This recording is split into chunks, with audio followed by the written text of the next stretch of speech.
এই মুহূর্তে সবথেকে বড় খবর, সুপ্রিম কোর্টে গো হারলেন প্রাক্তন শিক্ষামন্ত্রী পার্থ চট্টোপাধ্যায়।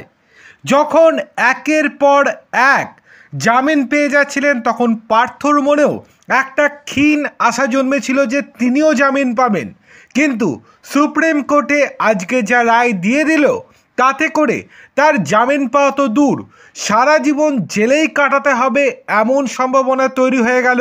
এবার পার্থ চট্টোপাধ্যায়ের জামিন মামলায় তাকে কার্যত তীব্র ভর্ৎসনা করল সুপ্রিম কোর্ট।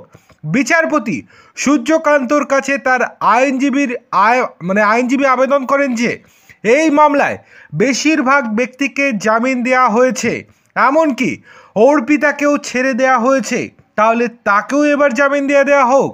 এর উত্তরেই বিচারপতি সূর্যকান্ত বাবু পার্থকে উদ্দেশ্য করে বলেন, শিক্ষামন্ত্রী আপনি ছিলেন, অন্যরা নয়। অন্যদের সঙ্গে তুলনা করার আগে লজ্জিত হওয়া উচিত। আপনার আমলে দুর্নীতি হয়েছে, দুর্নীতিতে আপনি ওতপ্রোতভাবে জড়িত ইডি এবং সিবিআই বারংবার দাবি করছে, তাহলে আপনি কি করে দাবি করেন যে অন্যরা জামিন পেয়ে গিয়েছে বলে আপনিও জামিন পেয়ে যাবেন? এটা কোনো রকমভাবেই উচিত নয়।